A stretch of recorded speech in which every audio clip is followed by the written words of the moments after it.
Buenos días, padre. Hoy se habla mucho sobre paramilitarismo en Colombia, o siempre se ha hablado, pero muchas voces exigen el desmonte. Sin embargo, se va desdibujando su origen y sabemos que usted ha investigado cuál ha sido el origen del paramilitarismo y queremos conocer una reflexión suya y por qué se relaciona con el Estado y el establecimiento. Muy bien.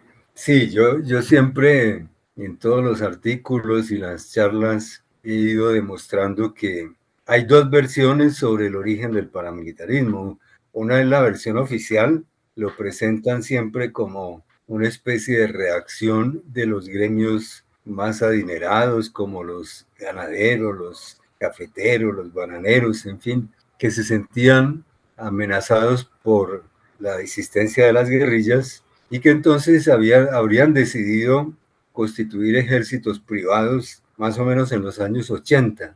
Y de ahí surge una relación también con los grupos de narcotraficantes o con los fondos de los narcotraficantes que hacen que estos ejércitos se vayan potenciando mucho y se vayan creciendo y se vayan fortaleciendo y lleguen a ser un poder nacional muy grande. Esa es la versión oficial, donde no aparece ninguna relación con el Estado, con la fuerza pública, sino que aparece como una reacción de grupos privados que en una cierta acción defensiva frente a la violencia de las guerrillas. Pero esa no es la versión real, verdadera de cómo se inició el paramilitarismo.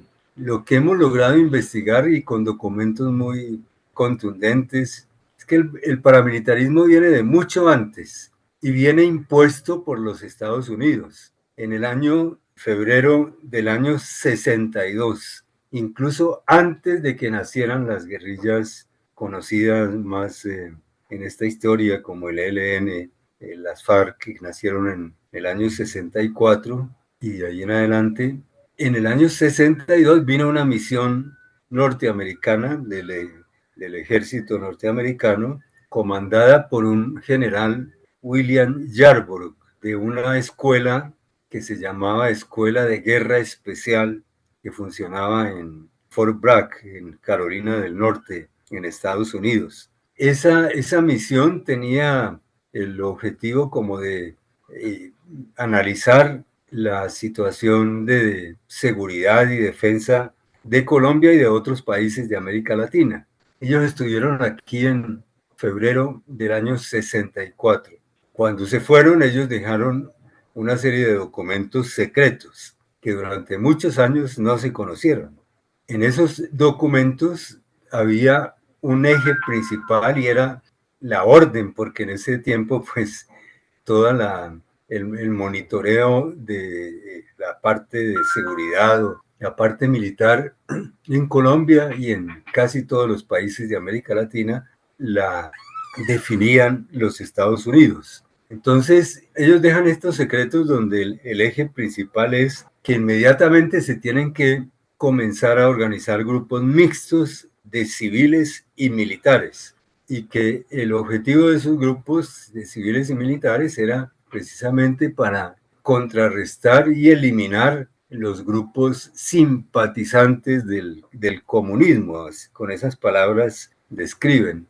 Esos documentos secretos tienen como un anexo que es un documento ultra secreto, donde se leen los párrafos más, podríamos decir, atrevidos, porque se habla de la necesidad de empezar a implementar acciones terroristas, con esas palabras, terroristas paramilitares, con esas palabras textuales, para contrarrestar a los simpatizantes del comunismo.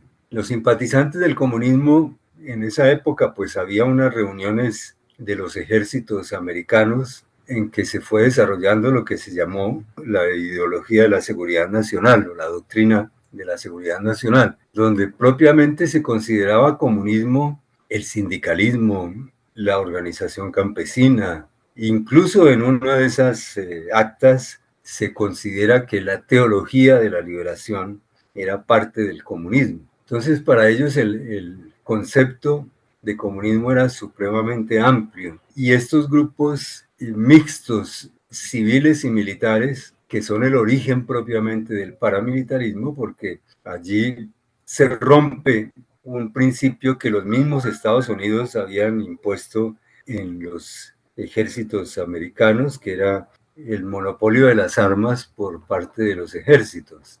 Aquí ellos introducen los civiles y aún más, ellos empiezan a enviar y a imponer una serie de textos, de libros, de manuales, que los llaman los manuales de contrainsurgencia. Hoy día se conocen. En esos manuales, algunos venían, el primero de ellos fue una traducción del ejército americano, y uno de los primeros también fue una traducción, los ideólogos franceses de la guerra de Argel, entre ellos el más famoso, que escribió un libro que se llamó La Guerra Moderna. Es uno de los más atrevidos en los aspectos de violencia, que lo escribió un francés llamado Roger Tranquier.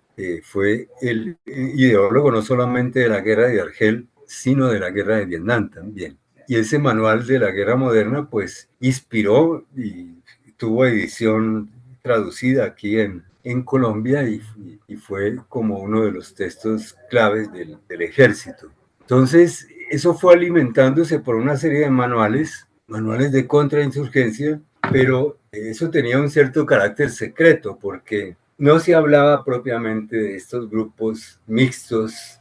Lo que se logró ver y analizar posteriormente es que el presidente Guillermo Valencia, en el año 65, emitió una ley, primero un decreto, el 3398, que era modificatorio de lo que en esa época se llamaba el Ministerio de Guerra, y le cambió el nombre por el Ministerio de Defensa Nacional. Y en ese mismo decreto él introdujo dos artículos que fueron como la base legal del paramilitarismo. En uno de esos artículos él autoriza que se entreguen armas de uso privativo de las fuerzas militares a grupos de civiles. Y en otro de los artículos autoriza que se conformen grupos de civiles armados al servicio y en colaboración del ejército. Esa es como la base legal del paramilitarismo, que dura como más de 30 años vigente. Esa base legal del paramilitarismo pues no la explicitan como el fundamento legal del paramilitarismo, sino que en los considerandos de ese decreto se habla de el compromiso con el cumplimiento de unos compromisos internacionales, pero no se dice cuáles son. Ya mirando retrospectivamente todo eso, pues uno entiende que esos compromisos internacionales eran los documentos secretos del general Yarborough, crear esos grupos mixtos para eliminar a los simpatizantes del comunismo. Entonces, el verdadero origen del paramilitarismo es ese. Y en todos estos manuales hay un principio eje, que es el involucramiento de la población civil en la guerra. Y ese involucramiento es como de dos orillas, digamos. Por una parte están los que participan en la guerra, que son los paramilitares, o sea, los grupos armados, civiles pero armados, y la otra orilla es precisamente el blanco el objetivo de esa guerra, de esos grupos armados, que era la población civil no controlada por el ejército. En los manuales hay principios y tácticas, estrategias muy perversas para identificar el pensamiento de los grupos campesinos, para que si hay de pronto una tolerancia o una simpatía con los grupos armados que empiezan a desarrollarse en esas regiones, pues están todas las formas de represión completamente prohibidas por el derecho internacional, como la tortura,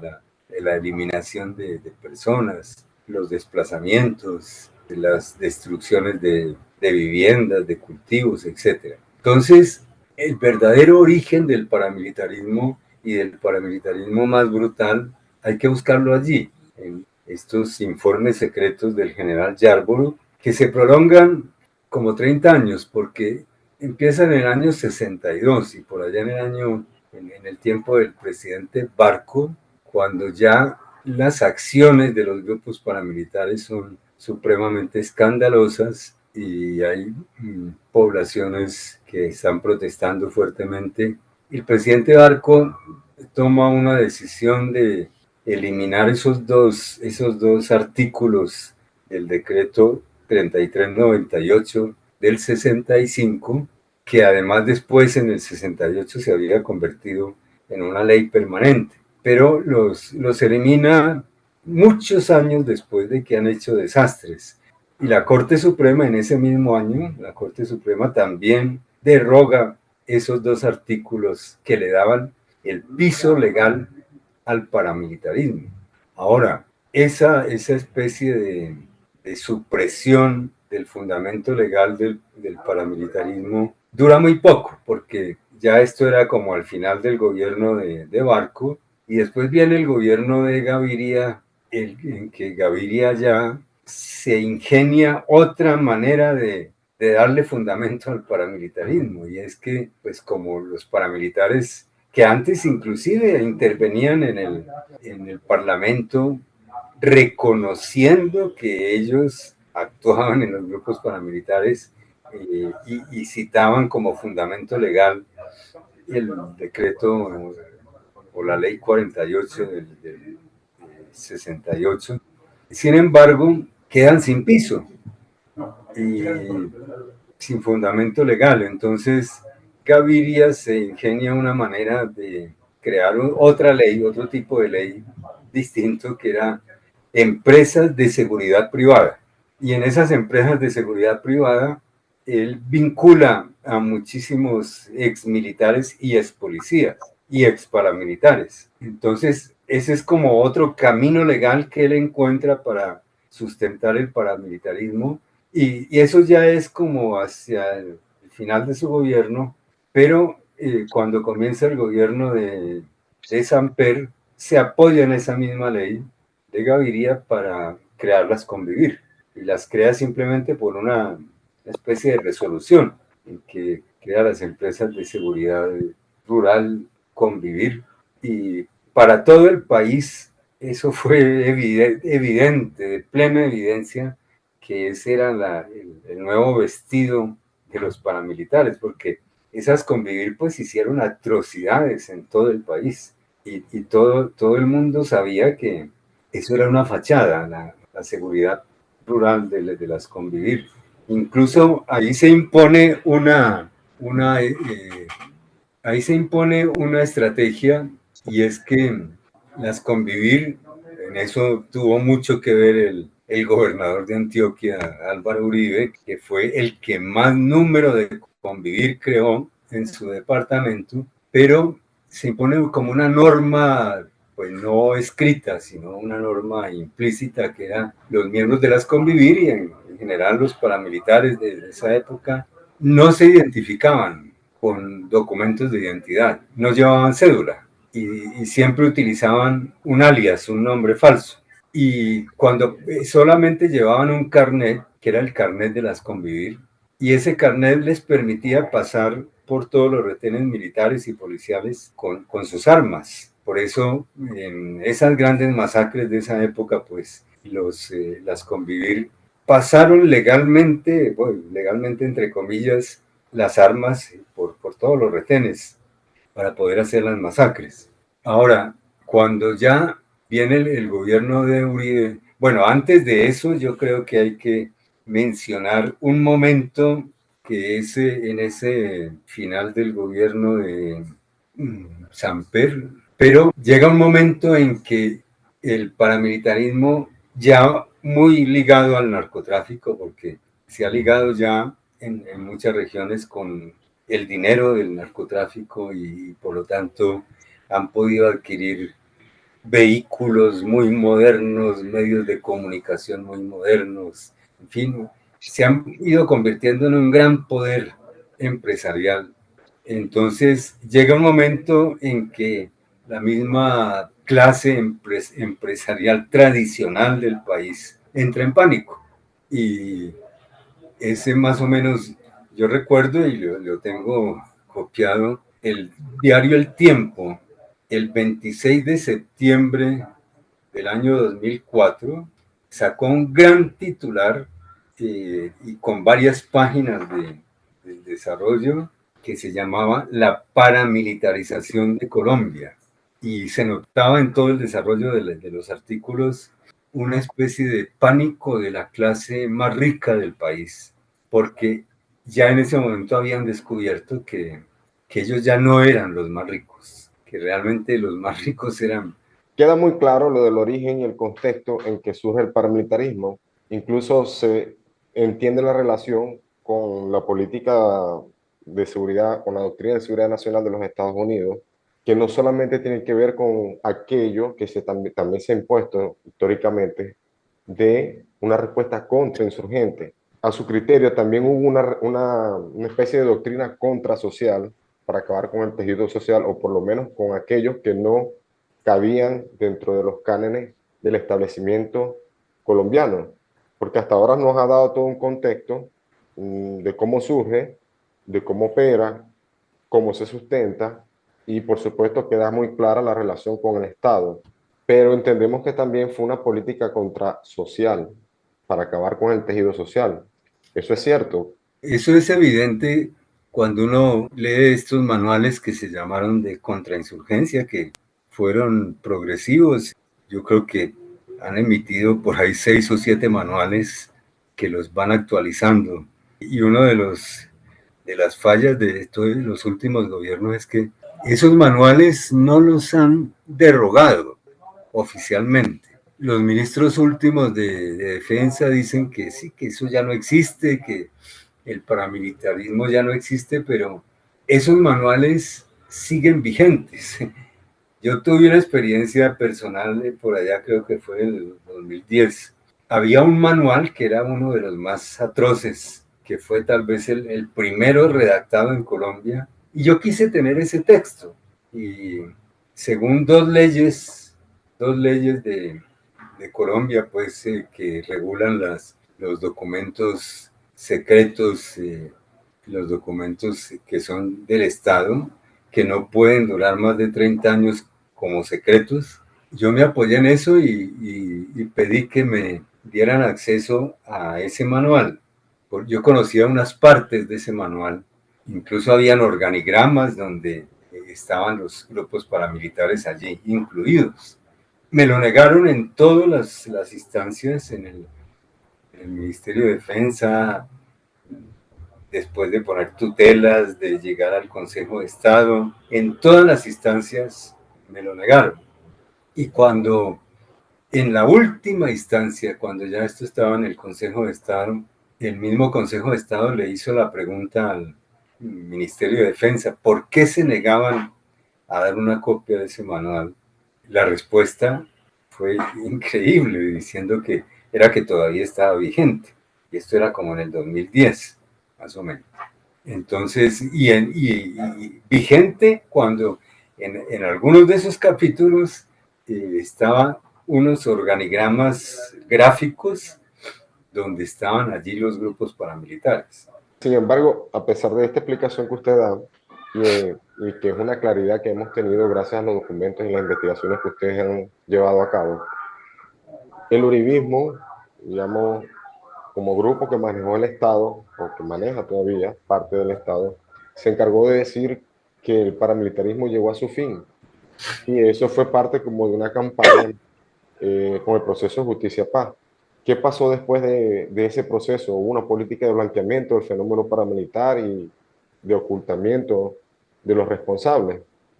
Sí, cuando el presidente Uribe estaba ya en el poder, pues había una reacción nacional e internacional contra el paramilitarismo, pidiendo la erradicación del paramilitarismo. Y entonces él hizo una pantomima de eliminación del paramilitarismo, de una desmovilización.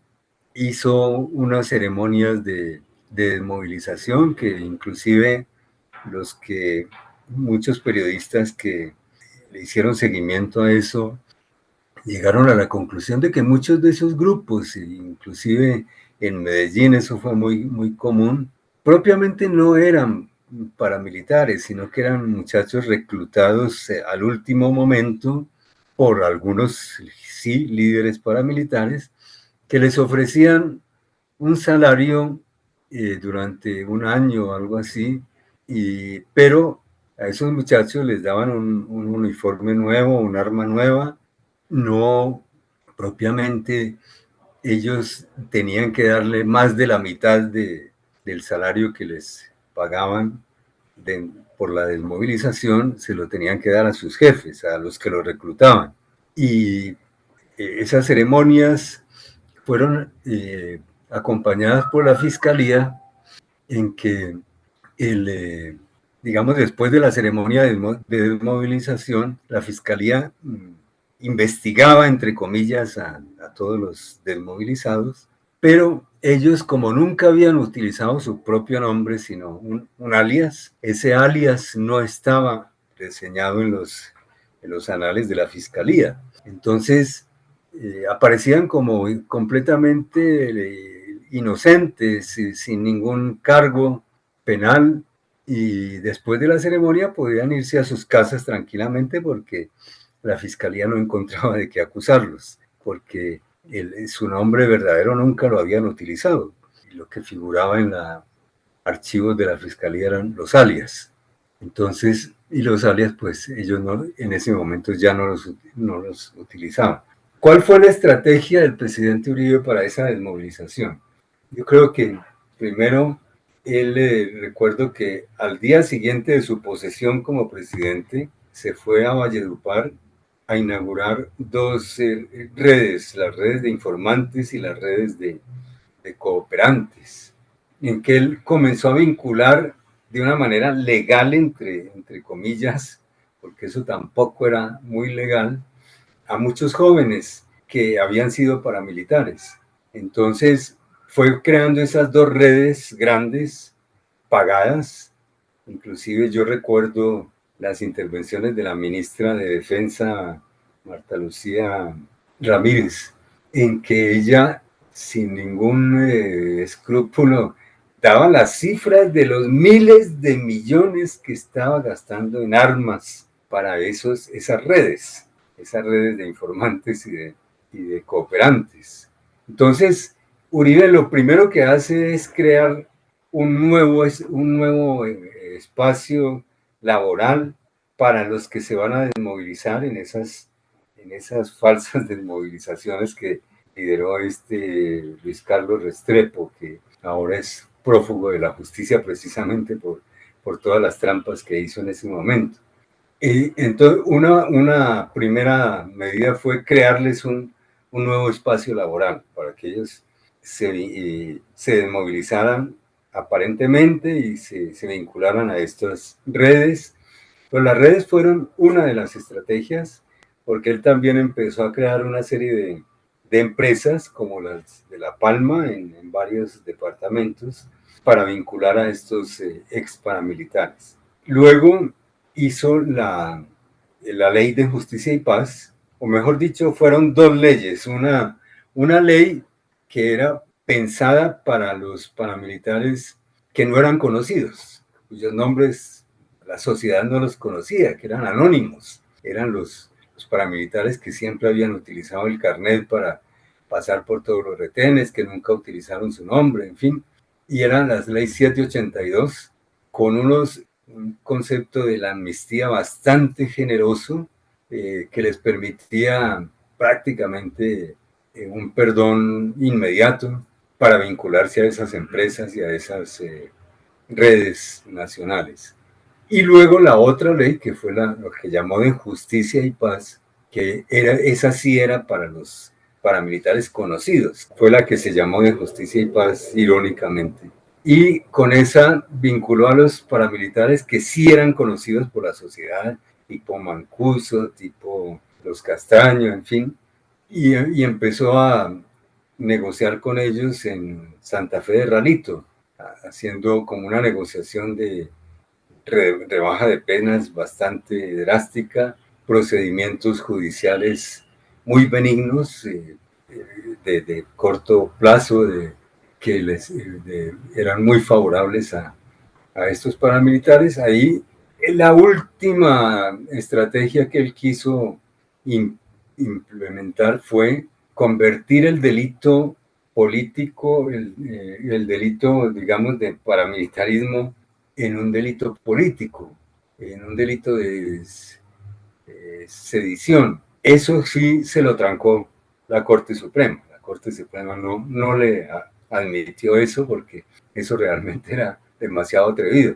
Y vino después el problema de que algunos de ellos empezaron a hablar, a revelar las relaciones, porque a Santa Fe de Ralito se vincularon no solamente los verdaderos líderes paramilitares, sino muchos narcotraficantes que los otros paramilitares les dieron una credencial de paramilitares para que se pudieran acoger a la ley de justicia y paz. Pero algunos de ellos empezaron a revelar las relaciones entre sectores del Estado, del Congreso, de los ministros, de los militares y demás. Entonces fue cuando Uribe decidió la extradición de varios de ellos a Estados Unidos. Pues la mayoría de la gente, el mismo Mancuso lo dice en sus revelaciones últimas, que fue para callarlos, para callarle la boca, porque ellos empezaban a revelar muchas cosas que no le convenían al gobierno. Entonces él tuvo estrategias para venderle al país la idea de que el paramilitarismo se acababa, se extinguía, pero a mi modo de ver, pues eso fue una etapa, una etapa de consolidación de un neoparamilitarismo, pues ya no era el grupo armado ilegal que recorría con el ejército todos los caminos, sino que ya era como una organización con visos legales y se nutría, a mi modo de ver, como de tres grandes fuentes. Unos eran los que nunca se quisieron desmovilizar, que siguieron y se siguieron vinculados a esos grupos. Otros fueron los que ingresaron después de la desmovilización al paramilitarismo y otros fueron como los más camuflados, que incluso con una mano recibían los beneficios de la desmovilización. Yo le escuché a algunos párrocos rurales el testimonio de que muchos de estos que se desmovilizaron se iban al monte, se volvían a poner el camuflado, pero los 2 o 3 primeros días de cada mes bajaban a cobrar en los bancos las cuotas que les daban a los desmovilizados. Entonces tenían esa doble vida. Ahí yo creo que empezó una nueva versión del paramilitarismo que buscó mucho aspectos menos violentos, más legales, ahí y sobre Padre, todo identificando mucho con el narcotráfico, con los líderes del narcotráfico, se van potenciando muchísimo como empresa propiamente y van siendo o van cooptando a las clases políticas regionales, sobre todo, que son como grupos más o menos mafiosos y los cooptan sobre todo por el dinero. El dinero pues viene sobre todo del narcotráfico, pero financia todas esas formas violentas que siguen existiendo exactamente como paramilitares, porque yo, por ejemplo, tengo la experiencia en Urabá, en la comunidad de paz de San José de Apartadó, donde los últimos 25 años, 27 años, en que la comunidad de paz ha tratado de sobrevivir en esa región, después de la desmovilización de las FARC, el Clan del Golfo, que ahora se llama Ejército Gaitanista, fue tomando el control de todas las veredas y de las mismas juntas comunales. y son los que mandan hoy día, y eso el gobierno lo sabe. El ministro de Defensa nos estuvo visitando hace un año y sabía que eso era cierto y que la estrategia de este gobierno frente a estos grupos pues, es distinta, no es acabar todo a punta de bala, porque eso es como incentivar mucho más la guerra y la violencia, pero saben que el dominio lo tienen ellos y han llegado a unas formas de cooperación y de colaboración muy disimuladas. Por ejemplo, allí en San José de Apartadón, cuando el Clan del Golfo cita una asamblea en una vereda, el día anterior la Brigada 17 manda sus tropas mínimo a 5 o 10 kilómetros de distancia, para que cuando la comunidad le mande a la Corte Interamericana la información sobre las asambleas que han hecho, en que ponen impuestos ilegales, amenazan a todo el mundo, el que no les obedezca se tiene que ir de la región o lo matan. Entonces el Ministerio de Defensa o la Brigada 17 responde que en esa fecha ellos no tenían tropas en ese punto. Es porque previamente han acordado que la víspera de las asambleas ellos se van lejos para no tener que responder por el control del orden en esa zona, ¿no? Entonces han llegado a unas formas de colaboración muy camufladas, pero muy efectivas.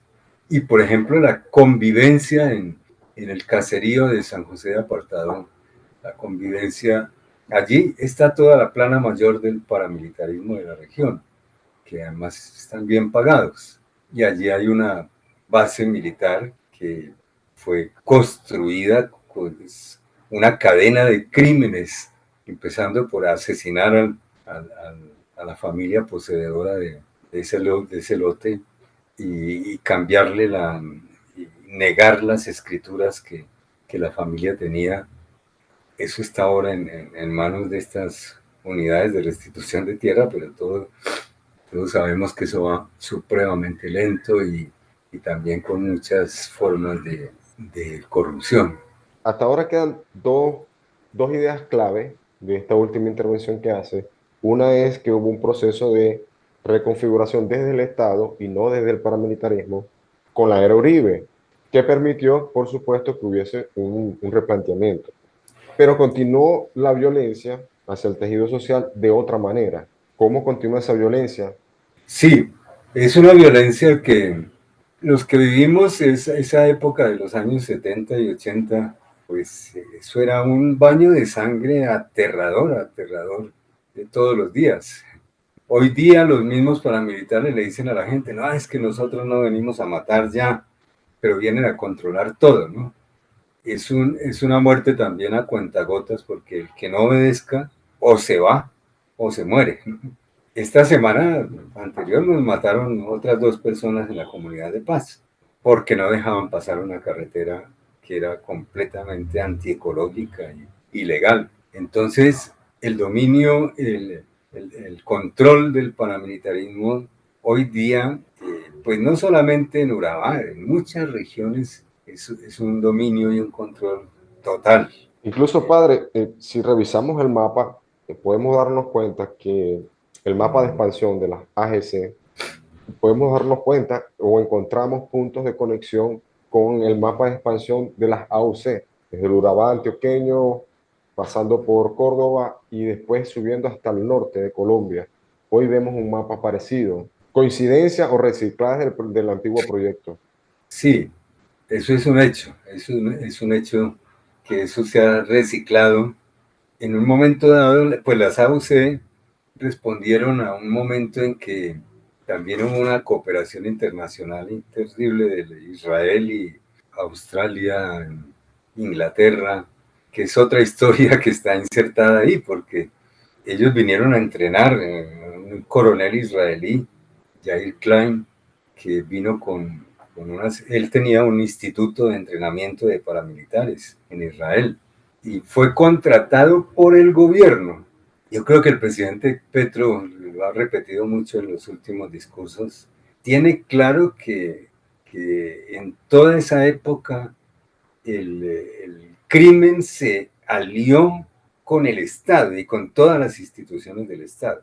Era una amalgama completa y, por ejemplo, a mí me lo confesó un general que ya murió y un general que primero fue muy guerrero y que después terminó en el Comité Permanente de Derechos Humanos. Me lo confesó porque él fue testigo y me dijo, mire, ese Yair Klein no entró por la puerta de atrás. Él del aeropuerto del Dorado fue llevado por escoltas de altos grados militares al Palacio Presidencial y el presidente en ese momento era Barco.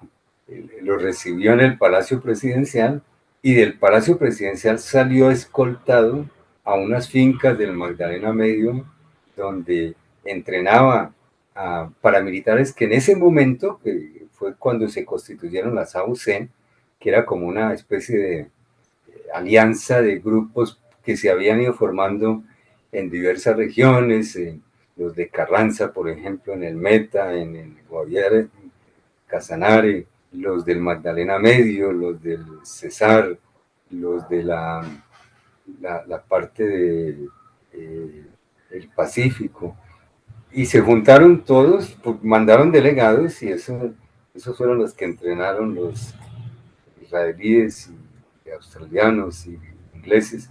Todo eso está documentado porque eso sí lo investigó el DAS y están los nombres de ellos y todo. Se sabe que eso tuvo el respaldo desde la presidencia de la República hasta todas las jerarquías militares. Eso fue, yo creo que no hay ningún error en decir el paramilitarismo ha sido siempre una política de Estado. Eso no ha sido digamos, un movimiento clandestino, antiestatal, todo lo contrario. Ha tenido siempre el respaldo del Estado. Ayer y hoy, se puede decir que Sí, ayer y hoy siempre ha estado vinculado al Estado. sí, exactamente. El mismo Mancuso lo está diciendo a boca llena en todas sus últimas declaraciones. Esto fue una política de Estado y ha sido, y yo digo que sigue siendo en el sentido de que pues ya no hay esa colaboración tan abierta y tan descarada con entregas de armas, de uniformes, etcétera, pero es otra modalidad de respaldo y de apoyo y es la principal es la impunidad completa, que es hacérselos de la vista gorda. En Urabá eso es evidente. Cualquier denuncia de acciones paramilitares en Urabá es lo más inútil porque eso no sirve para nada. Nosotros tuvimos una experiencia diciembre, al final de diciembre del 2017. Varios de los paramilitares que conviven con ejército y policía en el caserío de San José bajaron a matar al representante legal de la Comunidad de Paz y a otros miembros del Congreso, del Consejo Interno de la Comunidad. Y venían armados y venían en moto. Coincidencialmente, en el momento en que ellos empujaron a los concejales para que entraran a una oficinita Hola. donde se negocia el cacao, Hola. el intento de asesinato de los líderes de la Comunidad de Paz. Afortunadamente varios jóvenes estaban por ahí cerca de la oficinita donde se negocia el cacao y vieron todo eso sospechoso y apenas estos sacaron sus armas, ellos se les abalanzaron y lograron amarrar a dos de ellos. Se les privó de la libertad y los demás huyeron rápidamente y se escaparon y se fueron otra vez al caserío donde han convivido siempre con el ejército y la policía. La comunidad privó de la libertad a estos dos que pudo amarrar y quitarle las armas y entonces en ese momento la policía fue a reclamarlos y la comunidad se negó a entregarlos y exigió que un delegado del alto gobierno fuera a recibirlos. Se negoció durante todo ese día y al fin mandaron a un viceministro, se hizo un acta de entrega incluso el obispo de Apartadó estuvo presente, estuvo mucha gente allí viendo la entrega de los dos asesinos y llegó el CTI y lo recibió. Y resulta que al otro día, muy temprano, los primeros que bajaron a la ciudad los vieron libres ya. O sea, no estuvieron ni una noche detenidos. Inmediatamente les dieron la libertad. Después se averiguó, porque la comunidad tiene una ruptura con la justicia por toda la impunidad que ha habido allí, pues se averiguó a ver si habían abierto algún proceso contra ellos. No, ningún proceso contra ellos. Entonces, incluso en una flagrancia tan evidente, con tantos testigos, iban a matar a los líderes de la comunidad. No, la justicia no quiso hacer nada, absolutamente. Entonces, esa es la colaboración más eficaz, el hacerse los de la vista gorda, el no actuar, el irse a 10 kilómetros a la víspera de cuando van a hacer las asambleas, en fin. Esa es la colaboración eficaz del Estado a ese paramilitarismo que sigue actuando y que sigue controlando, porque, por ejemplo, en Urabá, pues después de la desmovilización de las FARC, ellos ya tienen el campo libre, ellos dominan todo, ellos son el gobierno allí. Padre, pero es correcto, vemos que la relación sigue intacta, ¿no? Pero es correcto decir que el mapa de expansión es parecido. Urabá, Córdoba, parte del sur de Bolívar, Nudo de Paramillo, Magdalena Medio y hacia el norte de Colombia. Sí, sí, así es. Es un estado de facto, como el mismo Petro lo ha llamado, estado de facto. Ahora, padre, pasando a otro tema que tiene que ver con el proceso de paz como tal. Las delegaciones del gobierno y del ELN anunciaron la creación de un observatorio sobre las formas del paramilitarismo con la finalidad de superarlo y erradicarlo. ¿Es posible desmontarlo a partir de esta iniciativa? Mire, yo no soy muy optimista. A mí me tocó estar en las negociaciones de La Habana cuando las negociaciones con las FARC. Allí el gobierno, la delegación del gobierno, hasta las últimas semanas se empeñó en negar que existía el paramilitarismo. Negaban, decían eso es del pasado, eso ya no existe. Sin embargo, eran tantas las evidencias, las denuncias que llegaron allí, que al final la delegación del gobierno tuvo que aceptar que eso era un hecho y tuvo que aceptar que se metiera un nuevo capítulo en la ley de amnistía con una supuesta estrategia de erradicación del paramilitarismo. Había 20 medidas para la erradicación del paramilitarismo. Los que habíamos estado ahí en las mesas nos consultaron las medidas. Yo opiné que ninguna era nueva. Todas ya se habían ensayado antes y no habían servido para nada. Pero allí se creó teóricamente una fiscalía especializada para la erradicación del paramilitarismo. Y allí mismo se habló de candidatos y se escogió a una magistrada muy coherente, que tenía un plan muy coherente para combatir el paramilitarismo. Cuando ya se firmaron los acuerdos de paz, esta magistrada quiso actuar inmediatamente.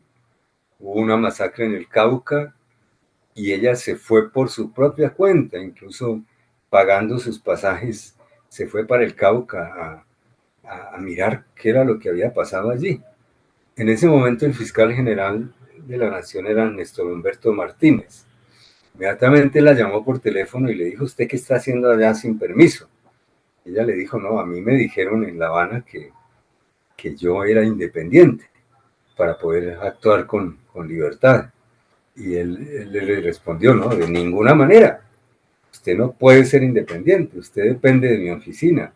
Y ella inmediatamente le respondió: yo así no trabajo. Y le renunció inmediatamente. y la reemplazaron por esta señora Mancera, que después fue vicefiscal y que toda la corrupción de ella pues ha quedado muy patente en los últimos meses ante todo el país, ¿no? Entonces, esa política de erradicación del paramilitarismo realmente ha sido de pura fachada, eso no ha funcionado en absoluto. Y ha sido como pues una versión de todas estas políticas de los gobiernos anteriores que tratan de hacer como una ficción o unas ficciones de cambio, pero que no llegan a nada. Vamos a avanzar con el tema del paramilitarismo, porque está respondiendo prácticamente dos preguntas en una sola respuesta. Por último, le pregunto, ¿qué condiciones entonces permitirían el desmonte del paramilitarismo? Mira, yo creo que el paramilitarismo es parte de un Estado de facto, como lo ha reconocido el presidente Petro, es un Estado de facto, pero que tiene un arraigo muy largo en la historia del país.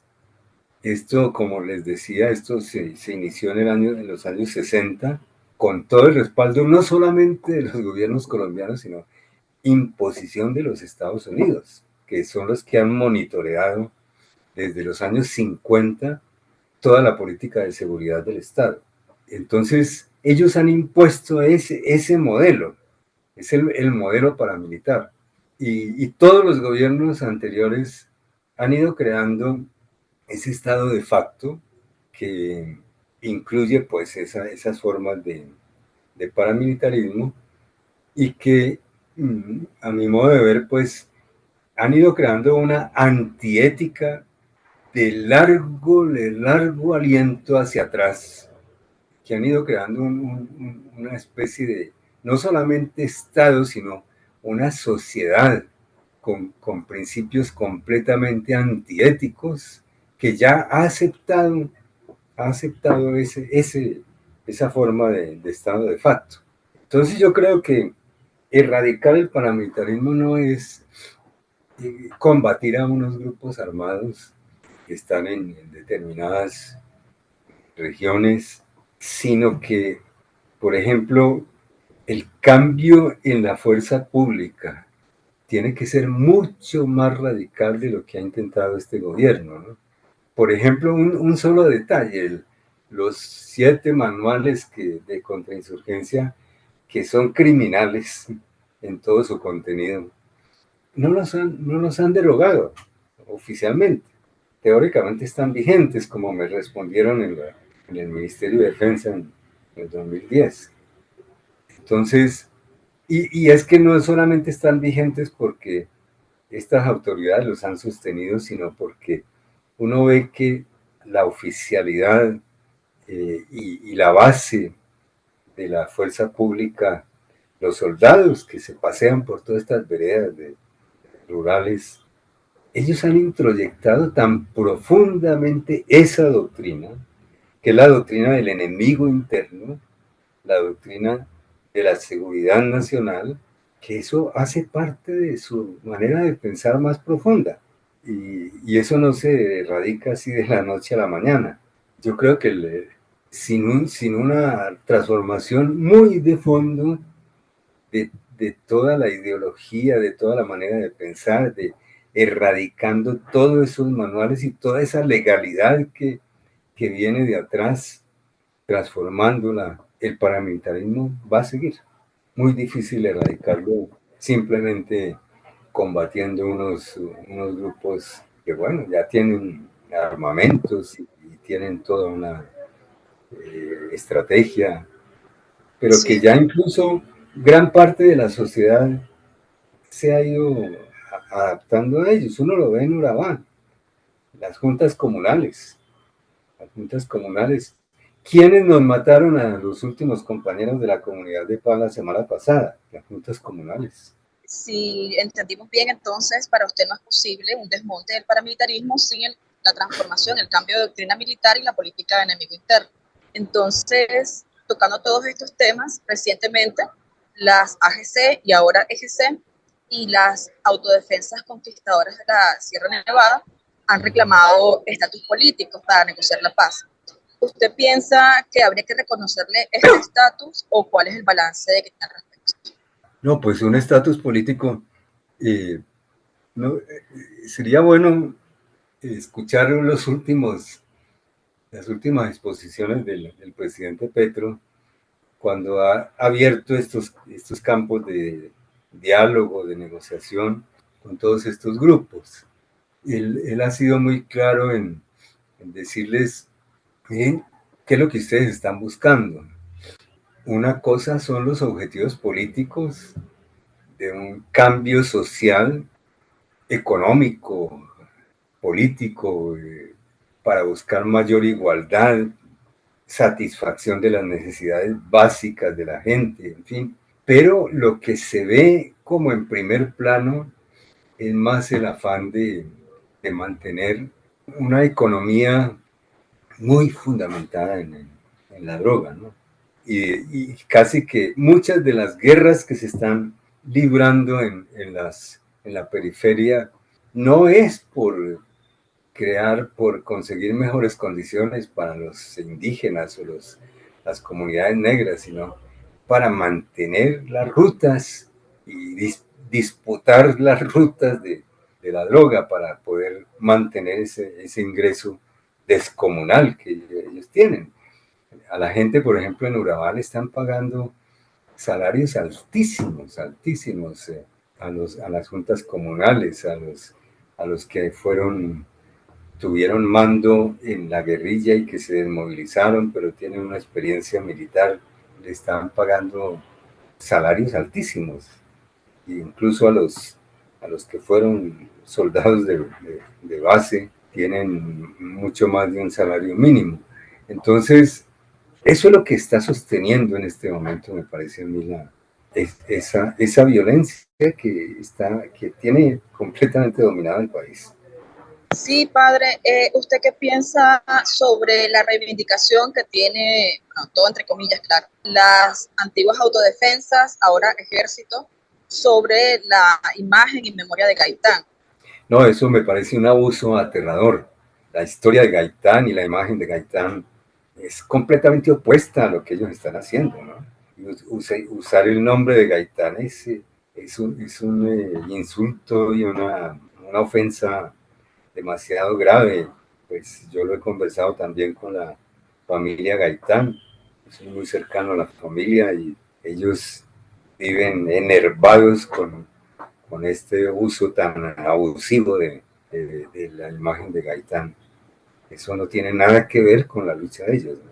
Es sí, un intento de utilizar el nombre de un luchador popular y revolucionario y un líder social de mucho renombre como para justificarse ellos mismos y como para tener como acogida en ciertos sectores, pero en el fondo es un abuso intolerable realmente. Sí, ellos han dicho recientemente a través de su abogado que no van a aceptar una política de sometimiento, porque dicen que esta política de sometimiento ha fracasado en el país, en Colombia.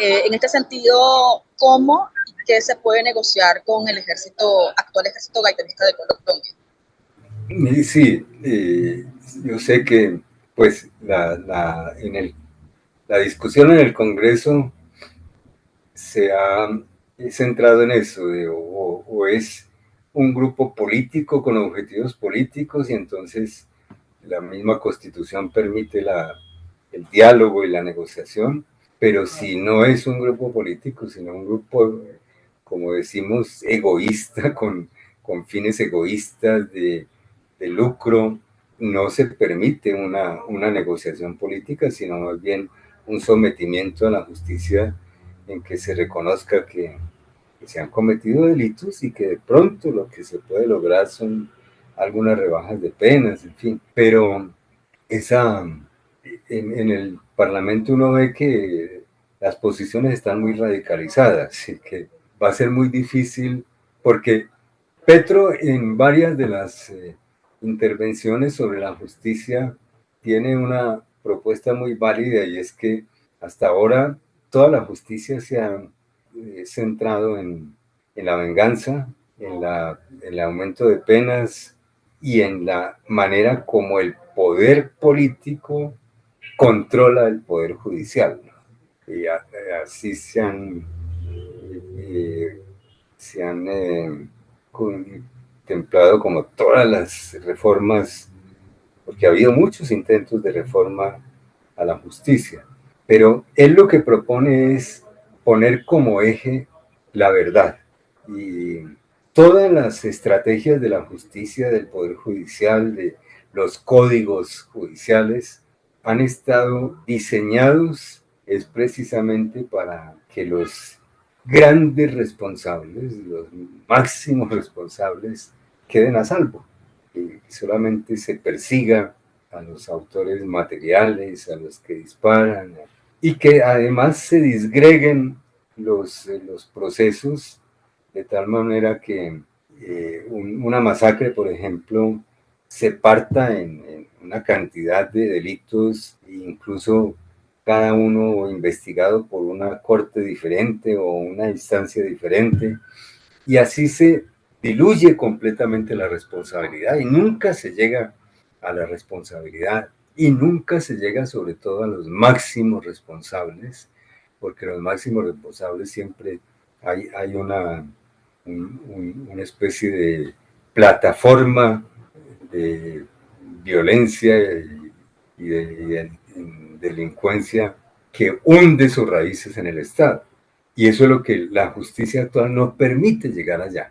Diseña una cantidad de estrategias para disgregar todo, repartirlo hasta lo último fue la JEP, por ejemplo, que se vayan a instancias diferentes y nunca se pueda llegar a la verdad y nunca se pueda llegar a las máximas responsabilidades. Lo que Petro está proponiendo es que se reforme completamente la justicia para que el eje no sea la venganza, sino que sea la verdad, y que se acabe con la disgregación de las responsabilidades y se pueda llegar a los máximos responsables.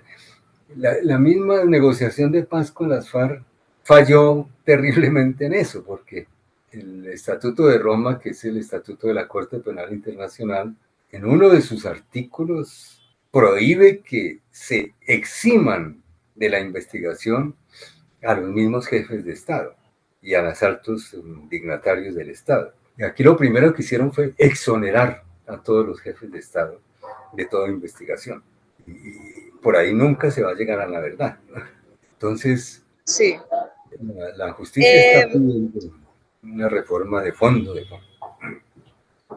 Sí, hay un matiz, ¿no?, sobre un cambio en la forma de operar de las actuales ejes, del actual EGC con relación a la población civil. Por ejemplo, resolviendo sus necesidades más básicas, pero también hay denuncias de 2021 con el informe de la invasión silenciosa, la expansión silenciosa del Clan del Golfo de la Fundación Progresar, donde habla también de una especie de nueva formación en derechos humanos en la frontera colombo-venezolana, ¿no? Digamos, no digamos, para ya no hacer como grandes masacres, sino disminuir un poco esa magnitud de la violencia, entre comillas todo. ¿Usted qué piensa de esa nueva forma de resignificar la violencia, ¿no?, y de aprovechar también de las necesidades de la gente? Yo no soy muy optimista porque, por ejemplo, ya la mayoría de los tribunales han tomado la costumbre casi de, pues hasta hace muy poco la impunidad era absoluta de todos los crímenes. Ahora están condenando a algunos responsables de crímenes, incluso miembros del Estado, de la fuerza pública. Y entonces las sentencias terminan con una orden de desagravio a las víctimas. A mí me ha tocado estar en varias ceremonias de esas de desagravio, pero realmente cada vez creo menos en eso, porque son formalismos muy superficiales que ni siquiera implican un arrepentimiento. Por ejemplo, en esta semana pasada el presidente Petro estuvo en el apartado, enfrentó al comandante de la brigada, le dijo, usted tiene que pedirle perdón a la comunidad de paz por las atrocidades que han cometido como ejército durante tantas décadas. Como fueron varias personas allá de otros países, hicieron un grupo y le pidieron cita a la brigada, y en esa cita le preguntaron al coronel, bueno, ¿usted qué piensa de la orden que les dio el presidente de que tienen que pedir perdón? Y el comandante, el coronel, le respondió así, abiertamente, a no ser que nos lo ordene un tribunal, no vamos a pedir perdón. Si es el presidente el que nos ordena eso, no le vamos a obedecer, solo si es un tribunal. Y los tribunales ya se acostumbraron a poner en la última página la orden de que tienen que pedir perdón, y ya los militares tienen redactado en el computador una paginita en que piden perdón que nadie cree, que eso no implica ni siquiera un arrepentimiento, ¿no? Entonces, yo he visto muchas familias que dicen, no aceptamos ese perdón. Sí, los esfuerzos de la sociedad y de las iglesias, por ejemplo, para formar en derechos humanos a las tropas, para hacer conciencia de los horrores que han creado, de la conciencia del sufrimiento de las víctimas y todo eso. Tampoco lo podemos despreciar, pues eso es algo que hay que hacer de todas maneras y que todos lo hacemos, pero eso solo no, yo creo que se necesita, por ejemplo, en el caso de la comunidad de paz de San José, desde hace varios años y con el apoyo de la misma Corte Constitucional, estábamos empeñados en que más de 100 expedientes en que los victimarios fueron completamente absueltos y disimulados, no se analizó ni se condenó propiamente los crímenes tan horrendos que son crímenes de lesa humanidad, pues que se reabran esos expedientes, que la sociedad conozca no solamente los crímenes que cometieron estos agentes del Estado, sino los militares, sino el Poder Judicial. Cómo el Poder Judicial colaboró a tapar todos esos crímenes con testigos falsos, con pruebas falsas. Eso lo debe conocer la sociedad y no lo debe conocer así anónimamente. Yo creo que los nombres de esos funcionarios, de esos fiscales, de esos jueces, de esos magistrados que taparon todos esos crímenes, los debe conocer la sociedad. Y la sociedad, el Estado no debería permitirles, porque la mayoría de ellos están en sus puestos hoy día. Ninguno ha sido destituido. Estamos gobernados por los mismos que cometieron esos horrores. Entonces, eso es lo que hay que cambiar. Hay que volver a abrir esos expedientes, decir, no solamente los que mataron y torturaron y desaparecieron, cometieron crímenes, sino también los jueces, los fiscales, los investigadores, los magistrados, que taparon todo eso y que han permitido que todos los criminales sigan en sus puestos, ¿no? Que el Estado de facto siga vigente, ¿no? En 2021 finalizó el trabajo de la Comisión de la Verdad. En la política de paz total, para hablar de verdad, justicia, reparación y garantías de no repetición, y para hablar del cumplimiento de los acuerdos firmados, sean totales o parciales, en este siglo XXI, haría falta una comisión de la verdad que devele todo este entramado histórico que estamos tratando sobre el paramilitarismo, o ya con el observatorio sobre las formas de paramilitarismo acordado en la mesa de diálogo con el ELN sería suficiente. Sí, es cierto que después de que, bueno, la Comisión de la Verdad tuvo muchos problemas le tocó la pandemia, tuvo muchos percances y el tiempo se le redujo mucho y realmente muchas víctimas no quedaron satisfechas con lo que logró hacer la Comisión de la Verdad. Y sobre todo el capítulo del paramilitarismo pues no satisfizo a muchos grupos de víctimas realmente. es una, yo creo que muchos de los investigadores de la misma Comisión de la Verdad no alcanzaron a percibir ese fondo del paramilitarismo y sobre todo la persistencia del paramilitarismo. Algunos de los investigadores quedaron muy convencidos de que si eso era del pasado, que eso ya se había acabado.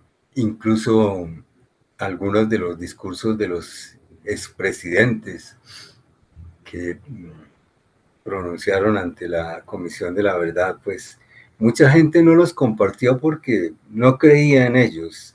Por ejemplo, la versión de cómo conoció el Estado el problema de los falsos positivos, creo que muy poca gente creyó en esa narrativa de los presidentes. Realmente la práctica de los falsos positivos venía de mucho más atrás. Fue muy enorme. Un mismo alto funcionario de Naciones Unidas, había pasado por acá, había visitado todas las brigadas y había constatado que en todas las brigadas estaba esa práctica del falso positivo. Entonces, ahí viene todo el problema de la credibilidad de los altos políticos, de los altos funcionarios y la misma capacidad de investigación de los investigadores de la Comisión de la Verdad. Yo creo que ellos no se movieron por muchas dificultades en las zonas más terribles donde el paramilitarismo estaba actuando. Entonces, sí, yo creo que hay muchos complementos que hacerle al trabajo de la Comisión de la Verdad. Bien, padre, ¿usted considera que actualmente son las principales limitaciones y alcance que tiene el gobierno de Gustavo Petro y Francia Márquez? Con respecto a Sí, la pues, política de paz total, Sí, sí, sí. frente a la política de paz total, yo le veo un acierto de fondo, y es que toda la política de paz ha estado muy permeada por formas de violencia, y es que la sociedad y la sociedad más directiva, digamos, de las fuerzas políticas, los parlamentarios, en fin, han confiado mucho más en la estrategia militar. Y en eso yo comparto con el presidente Petro el principio fundamental que él dice: a punta de bala no se soluciona un problema de violencia, sino que más bien se aumenta. Es decir, cuando yo enfrento una acción armada con otra acción armada, pues se está multiplicando las acciones armadas. Y en ese sentido él ha querido ensayar otra estrategia, que es la de las conversaciones, los diálogos.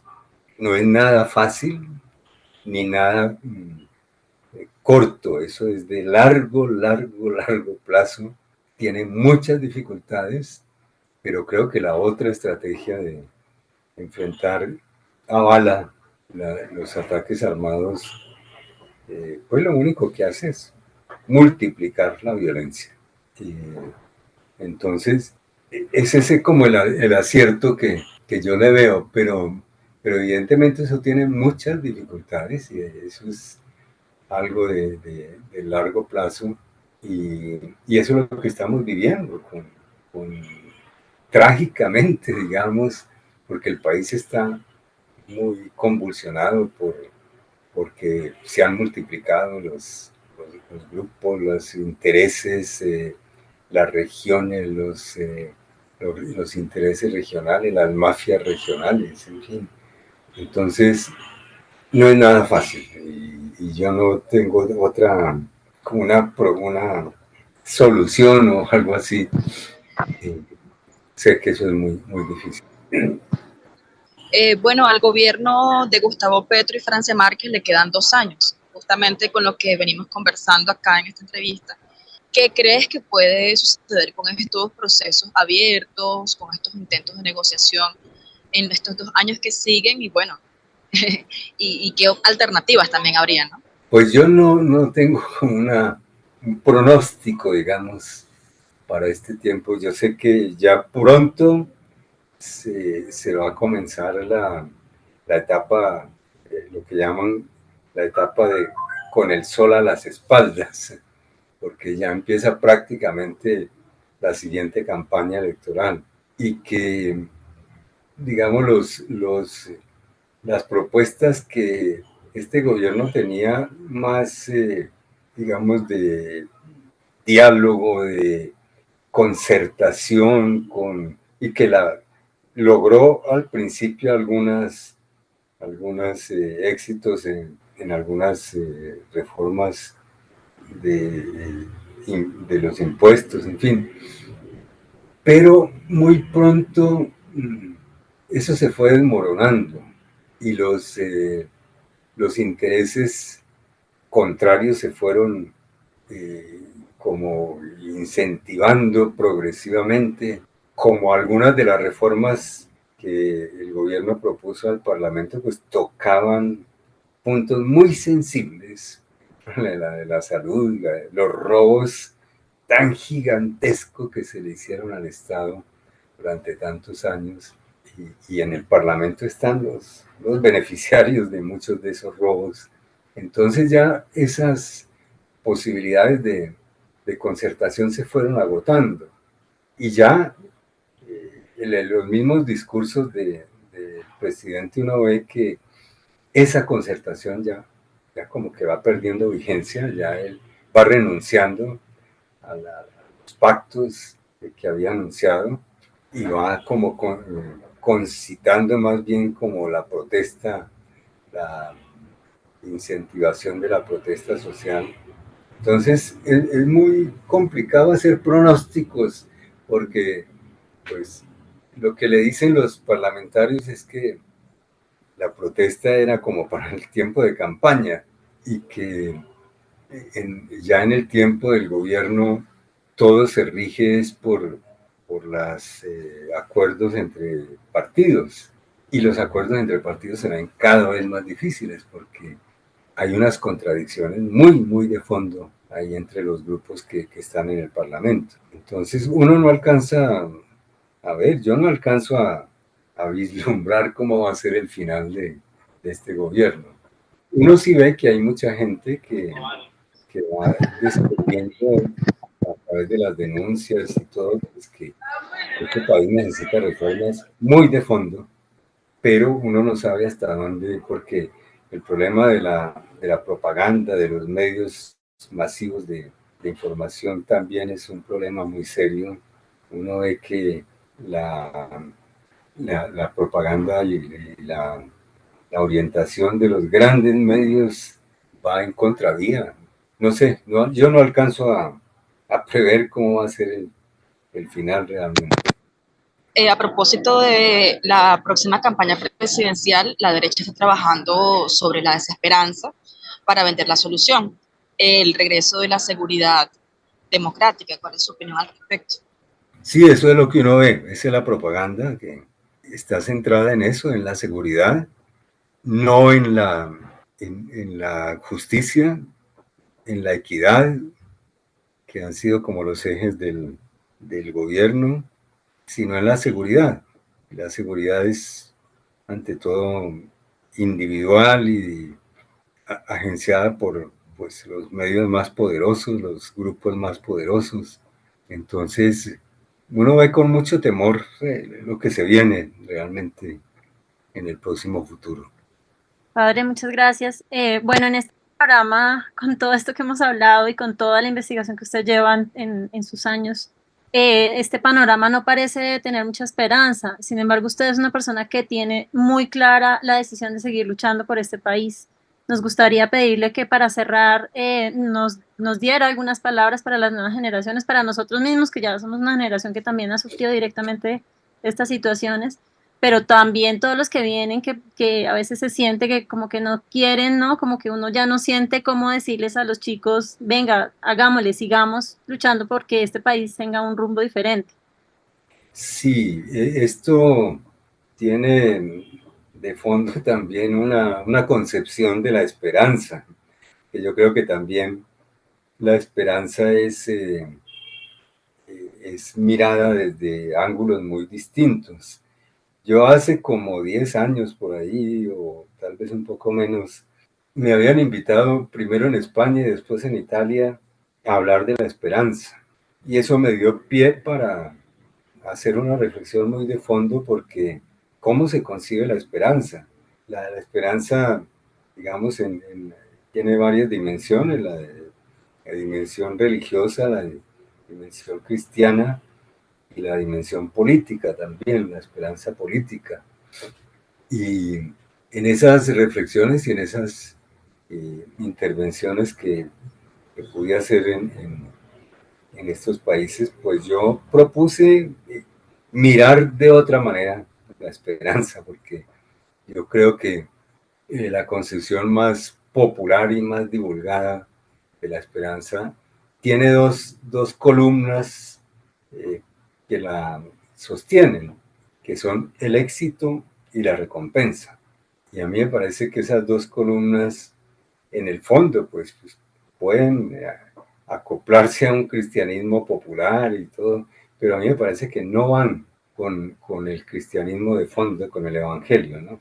Esas dos columnas, el éxito y la recompensa, no son cristianas, a mi modo de ver. Y por eso yo creo que hay que reconsiderar la esperanza de tal manera que sea compatible con, pues, los cristianos tenemos un eje teológico y espiritual que es el problema de la cruz, la, la muerte de Cristo en la cruz. Creo que hay que reconfigurar la esperanza para que de alguna manera sea compatible con la cruz. Y esa convicción de que los valores por los cuales luchamos, los valores de la justicia, los valores de la verdad, de la transparencia, de la equidad, todo eso, son autovalidantes, en el sentido de que valen por sí mismos y no por la recompensa que se les ofrezca o por el éxito que puedan tener. Tienen un valor en sí mismos y por lo tanto son autovalidantes, y yo creo que reconfigurar la esperanza desde una concepción de los valores autovalidantes, en que uno no, pues, trabaja por esos valores y se identifica su vida con esos valores, el valor de la justicia, el valor de la verdad, el valor de la solidaridad, de la transparencia, en fin, pero sin esos condicionamientos de que esto vale si es recompensado, o esto vale si tiene éxito. El misterio de la cruz siempre nos enseñó que eso vale aunque no tenga éxito, y eso vale aunque no tenga recompensa. Es autovalidante. Entonces, yo siempre creo que el sentido de la esperanza hay que reconfigurarlo desde ahí. Bueno, muchísimas gracias, padre Javier Giraldo. Mi colectivo se llama Lucecitas de Maíz. Bueno, aquí estamos una confluencia de medios alternativos y populares que nos sumamos a su propuesta de esperanza, y por eso también seguimos manteniendo estas ideas, tratando de abrir y de profundizar, de llegar a otros lugares, a otras poblaciones, a otras narrativas también. Así que le agradecemos muchísimo todo su tiempo, toda su fuerza, toda su propuesta, porque ha sido, puedo hablar en nombre del grupo, ha sido una guía muy grande en nuestro camino de todo, de concepción de